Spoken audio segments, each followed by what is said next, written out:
Buchanans to sell us goods at the general store. You got mighty close to my young'uns in a short time, stranger. Me, I'm harder to impress. What's your name? What are you doing here? I'm kind of here by accident, Mr. McGillis. My name's Clint. Clint Buchanan. Buchanan? You're a Buchanan? Buck didn't even know him. He's no relation of his. Is that right? It's just a coincidence you got the same last name? More or less. May gave Cody the ring back. And Clint didn't even dance when Cody was firing bullets at his feet. He says he's not a gunfighter. I don't know. Betty, be quiet. What's your story, Buchanan? My horse spooked and took off on me. I had to walk into town. All I was looking for was another horse so I could leave town. But somehow I got involved in the middle of your troubles, and I just couldn't help taking a stand on what seemed right and fair to me. I got a family myself, Mr. McGillis. They're waiting on me. Well, come on in. Much obliged. Thank you. You hold on, miss. I'll help you down.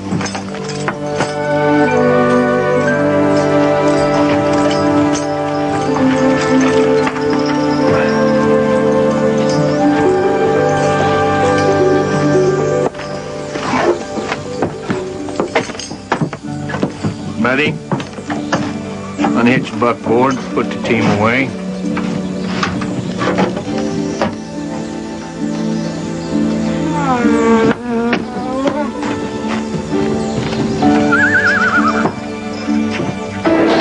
Every time we tear down that fence, they just put it right back up again. I don't see the point in wasting our time over a stretch of wire. Last time I looked, Cody, I still own this outfit. I'll give you an order you carried out. Them sodbusters ain't the only ones that crossed you, Buck. Will Simmons needs a good lesson, too. Simmons, what's he done? The way I hear it, he sold supplies to Monroe McGillis's kids. Yeah, well, the way I hear it, Simmons owns that general store and can sell his goods to whoever he damn well pleases. No. Not when I go politely to him, man to man, and tell him let those farmers fend for themselves. I say to hell with polite talk. Let me go teach Will Simmons what it means to cross Buck Buchanan. Yeah, what's that gonna prove, huh, deal? Then people in this town just go to a different store to buy their goods. We ain't talking about supplies, Cody.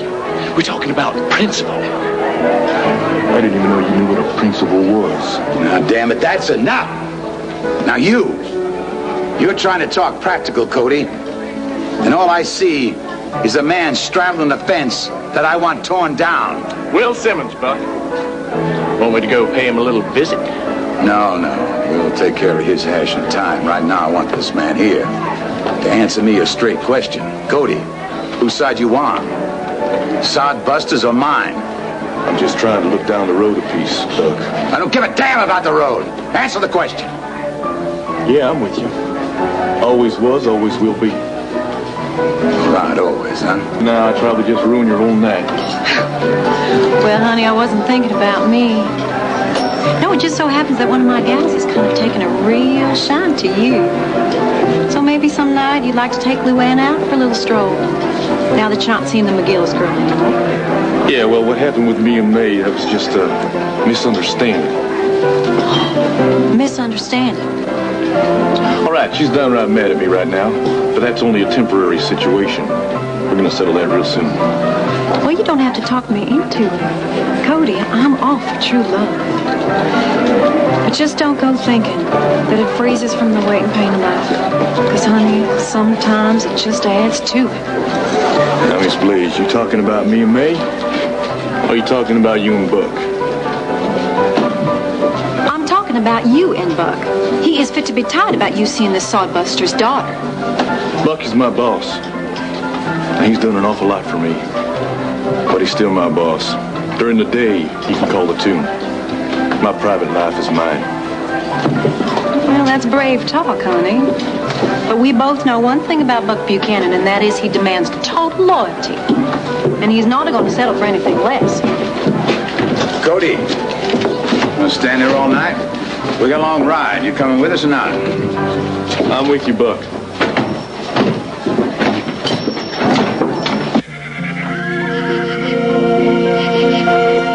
It's not bad, Shush. Not bad. I think it's delicious. Wish you'd sit down, though, man. Let me help you serve. What for? That's woman's work. And what's so funny, mister?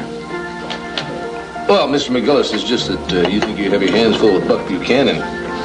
Where I come from, a man could get scalped for saying that this is woman's work. Mister, you say the strangest things. I think it sounds nice, especially that part about helping with the serving. We could use some fellas like that around here, Papa. Hush me. You know, Buck Buchanan's not so tough. You should have seen how Clint stood up to him today. Well, now, wait a minute. Don't go making me out to be some kind of hero. Your pa is absolutely right in wanting to be careful around fellas like that. Well, they start making threats against my children. I don't know that any land is worth that. You thinking of pulling stakes? Me? Most of the other farmers, too. You see, Buck Buchanan may be willing to kill for our land, but I'm not so sure we're willing to have our children die for it. Well, I can sympathize with that, Mr. McGillis, but some things are worth fighting for. I'm with him, Pa. I think if we stand together, we can beat Buck. I think we can lick him. Well, maybe, and man to man in a fair fight, maybe we could, but and they all come riding in here with their guns blazing and everything, and you... Now what, mister? I'm sorry to be staring at your daughter like that, Mr. McGillis, but she just looks so familiar.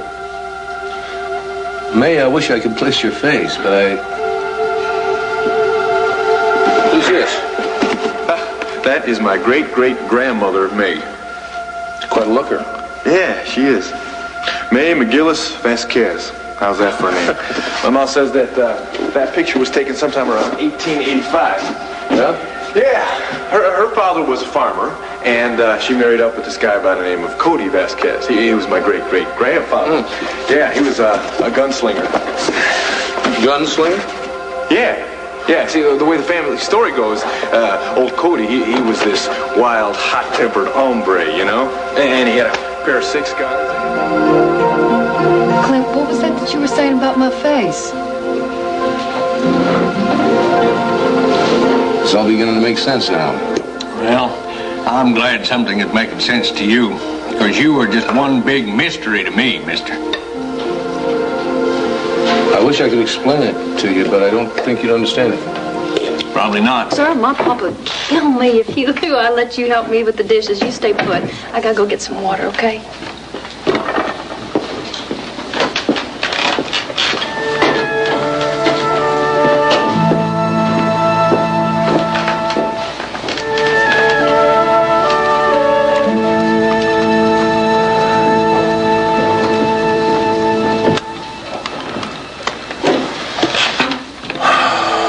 Where do I start? This morning, February 1988, I ride out of my ranch, a blind man, feeling just as good and free as I ever felt my life before I lost my sight. And the next thing I know, I'm lying on the ground, my horse is taken off, and I can see. And I walk right into the middle of a thriving, bustling cattle town where I always thought there was nothing but desert. And on top of that, it's February 1888, 100 years in the past.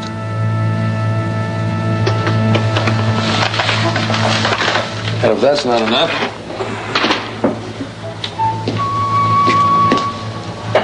I meet Cord's great-great-grandmother, May. And my great-grandfather, Buck Buchanan, who makes Asa look like little Mary Sunshine.